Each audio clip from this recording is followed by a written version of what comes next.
Kagurabachi had a magnificent chapter. The direction, the execution, the artistry, absolutely superb. It also answers a lot of questions, theories, ideas, concerns. Basically, if you didn't really understand what was going on, or you might have been a bit lost or confused, you can now point people to this chapter. It will have some sort of answer for you. I appreciate the delicacy in here. The sheer amount of information that is given while balancing a very critical fight alongside an even bigger situation is very impressive. There is front-loaded information, there is thematically persuasive information, there's a lot of characterization, there's a ton of beautiful work going into here. Balancing that can be incredibly difficult. Sometimes you can overstuff a chapter, filled too much with dialogue. Other times you can underbake it and have it feel flimsy and finicky. Right here is pure perfection, balancing a very thin line, using this fight as a vessel to bring this information forward.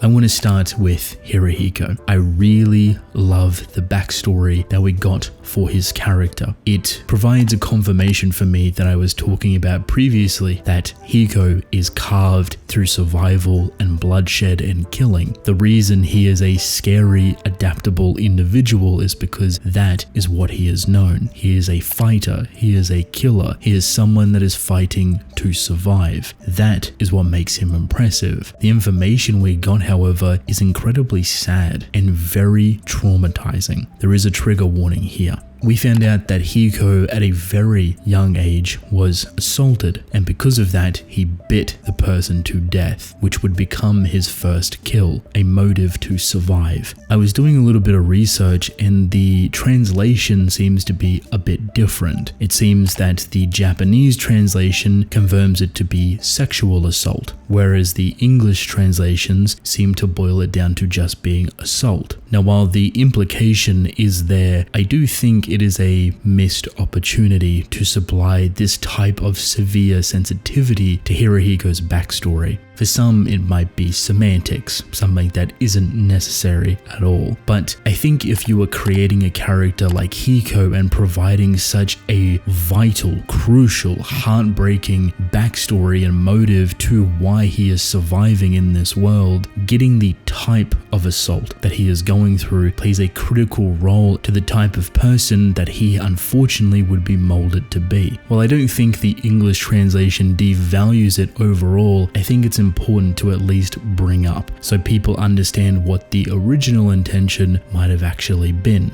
It is a gross, disgusting, horrible situation that Hiko was put through and had his innocence taken away from him. And the reason I emphasize this point so much is because of its latent value. The underlying theme of Kagurabachi currently that is growing very, very rapidly is the loss of innocence within children. Right now, there is 4 individuals, 4 children that have had their childhoods snapped away from them. Chihiro, Hiruhiko, Hakuri, and now Iori, all within different circumstances. The point is not to scale or compare their type of trauma, but to recognize the consistency between them. They have all had a very vicious, disgusting, and horrible childhood, and some have had their childhood taken away from them because of the world and/or horrible people. Their choice, their identity, their motives, their reflection, their emotions, pretty much the character that they may represent today is because of a childhood of innocence that was taken from them. A great example of this is Chihiro and Hiruhiko being 2 sides of the exact same coin. They have had their childhood snatched. It has led them down a path of almost equality, where the only way that they could keep moving forward is by trying to survive. And trying to survive results in killing the people in front of you. This forges their style, this forges their identity, this shelters their emotions, it makes them husks of what they could have been. And it's a really heartbreaking scenario because of the characters that they could have been if their childhood was safe. If choices and consent was not taken away from them, if they didn't have to experience the disgusting nature of that world.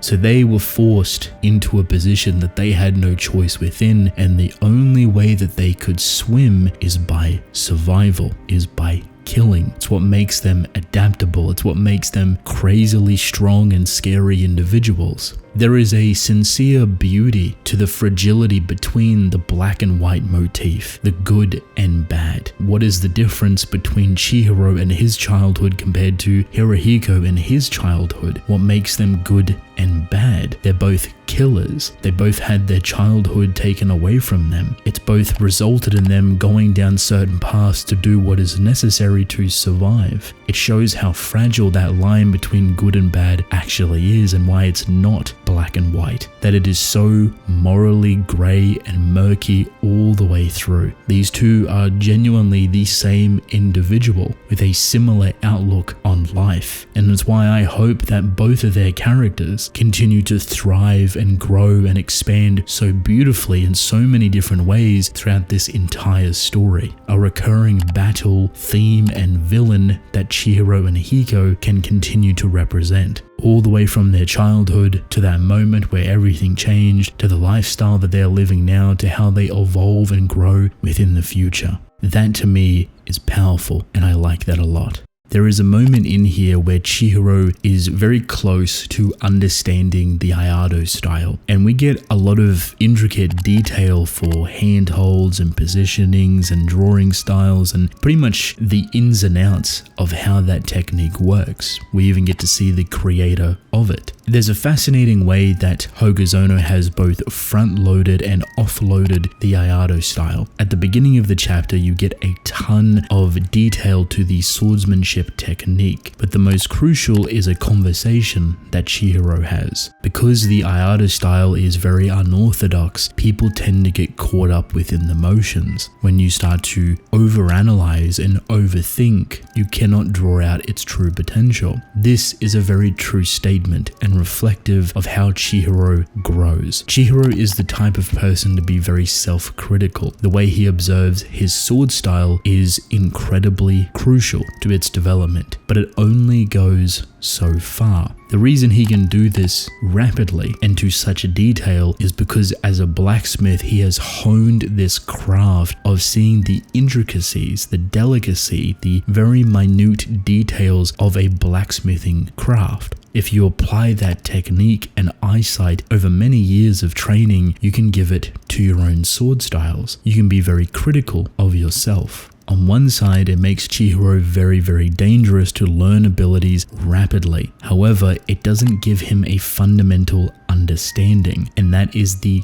clear difference here. The reason Hiruhiko is scary and why people should not underestimate him getting washed in this chapter or defeated, even though it might seem hypocritical with the statements that he made regarding the Iaido style, is because there is a moment in here where Hiruhiko actually won, or at least he might have. Problem in here is that Chihiro was so obsessed and so critical into overthinking the Iaido style, so while he was close, it didn't necessarily click. When they both go up those elevators, the doors open at the exact same time, and he also loses. This might be an over-exaggeration, me looking too far into the picture, but if you go back and look at those panels of Hiruhiko and Chihiro and the elevators both open at the exact same time, Hiruhiko is faster than Chihiro by mere fractions, mere centimeters. He's faster out of the elevator and he is further towards Chihiro. If you don't view that as an over-exaggeration and looking too deep into it, Hiruhiko beat Chihiro in speed. But the reason why Chihiro won is because of his perception of Iori. This is where being critical has its flaws. You can overcomplicate your sword style to try and manifest something that isn't actually there. Martial arts and swordsmanship will teach you that self-evaluation is a powerful thing and it will get you so far. Experience, on the other hand, will also get you incredibly far. But there's also being in the flow, being within the zone, within the moment, almost like having adrenaline take over your body. The thoughts leave your mind, the critical nature leaves your mind, the observation leaves your mind. You are working on pure adrenalistic instinct. So when he looks at Iori, what he sees is a sword style that isn't incredibly fast, but delicate and pretty and subtle. She has her eyes closed. She is quite literally taking the fingers of multiple swordsmen through sheer instinct alone. And this is the Iaido style's final step. To master the Iaido style, to get the true grasp of it, you have to let all of it go. You have to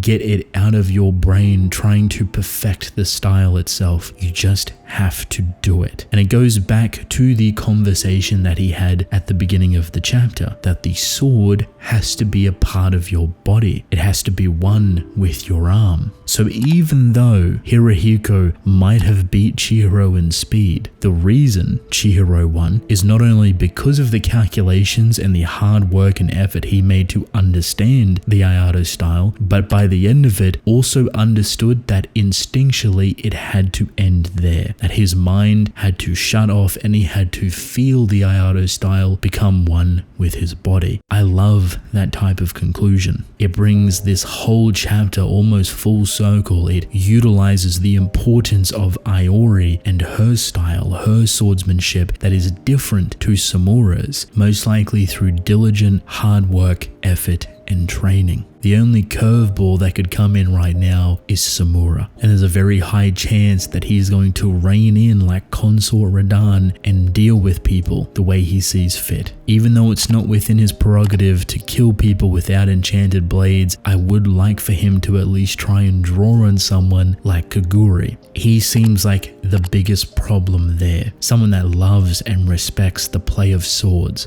I don't think it's going to burst out into a huge battle between Samura and everybody else. I wouldn't be surprised if he takes his daughter and leaves. Whatever Hokuzono wants to do, I am all for it. I love how he's been handling this stuff lately, and truly it's just an exciting time to be a fan of Kagurabachi. Every single week, every single chapter has just been beyond exceptional, and we all get to enjoy it together.